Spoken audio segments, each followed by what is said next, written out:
I will put clay on your eyes and you will no longer be blind. What happened next? Pao Caesar clenched his fists after seeing a dirty boy approach his son. The boy's hands were covered in clay, and his torn and dirty clothes looked like they hadn't been washed for days. Any father would immediately take his child out of there, but something music made Paolo stay put, watching from afar. Perhaps it was an expression on the face of his son Lucas, music who was 9 years old.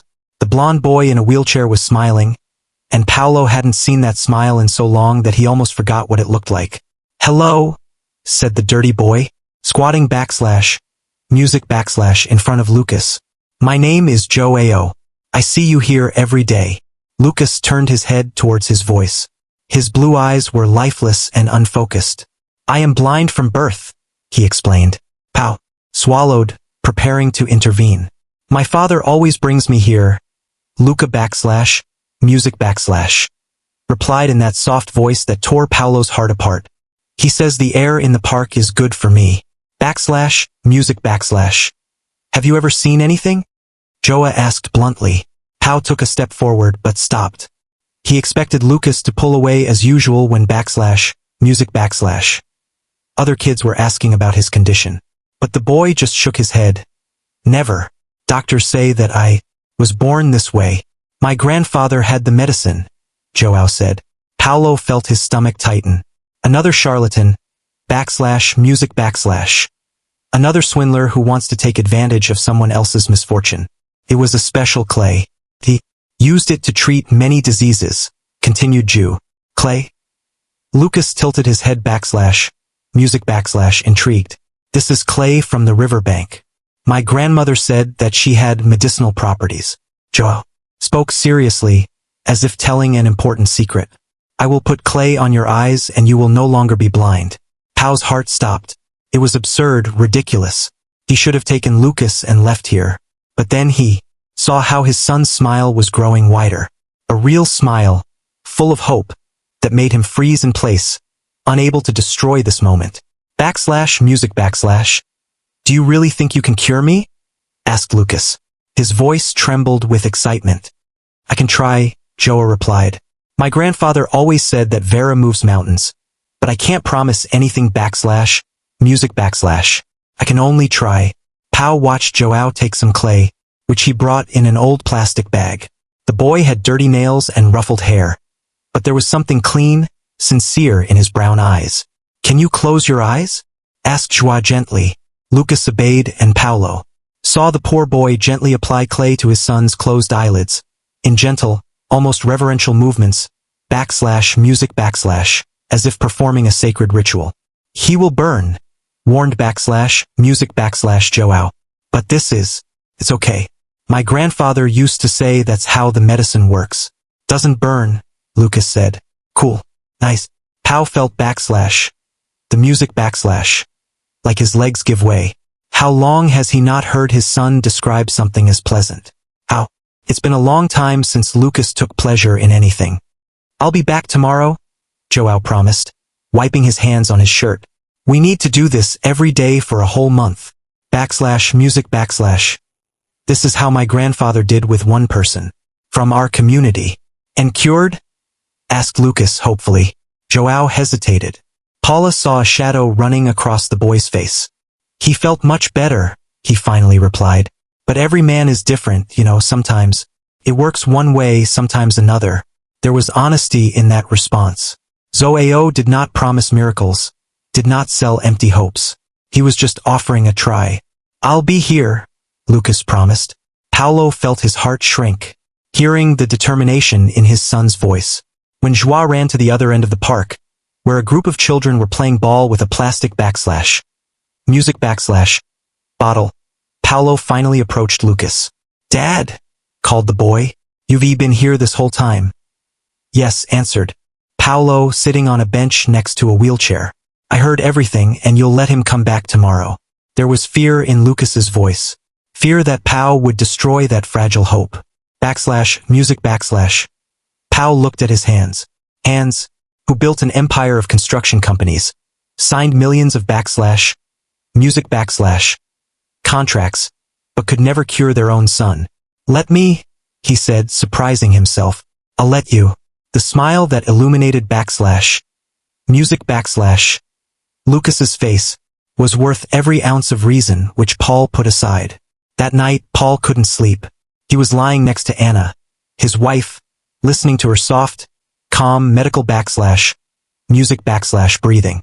Anna took sleeping pills already 3 years since doctors finally diagnosed Lucas progressive paralysis of the legs, congenital blindness, irreversible. The words that knocked on Paolo's head every night.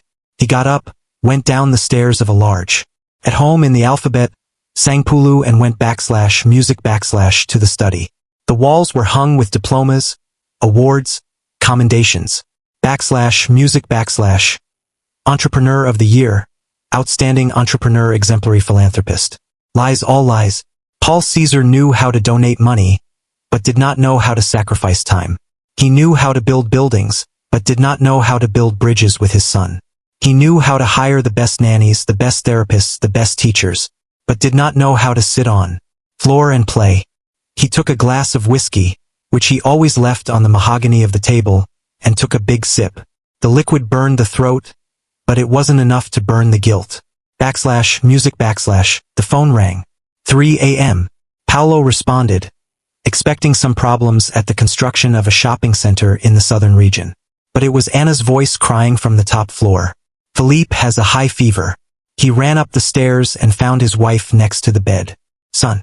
Lucas was shaking. His face was red, sweaty.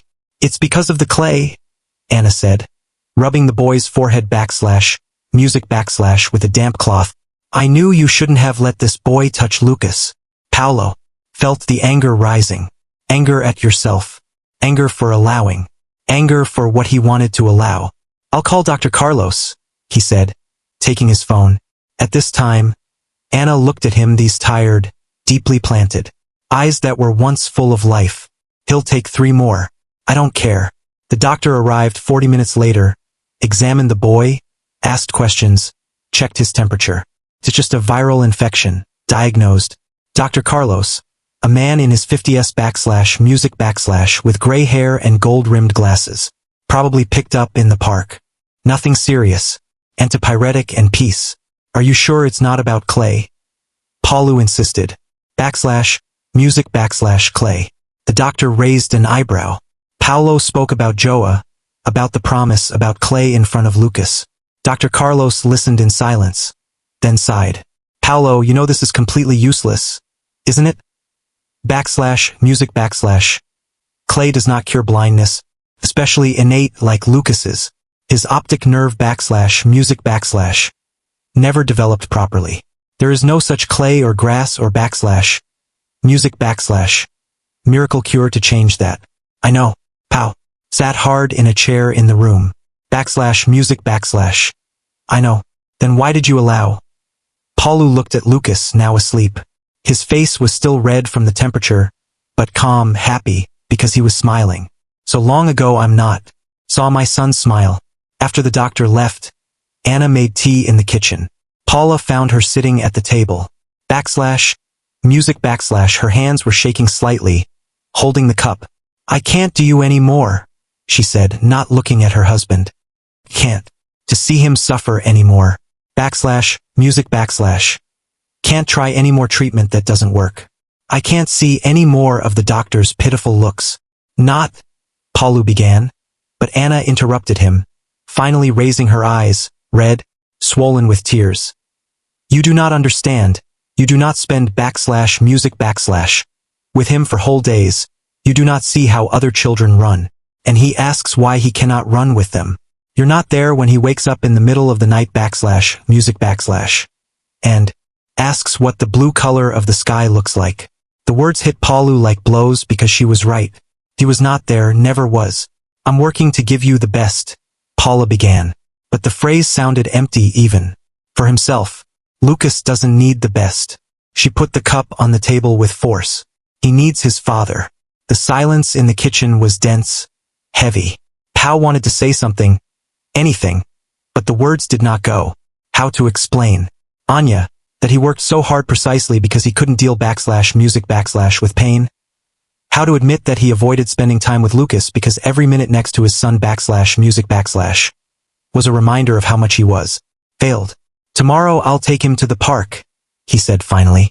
Anna laughed, but it was bitter /music/ laughter without joy to find the boy with the magic clay.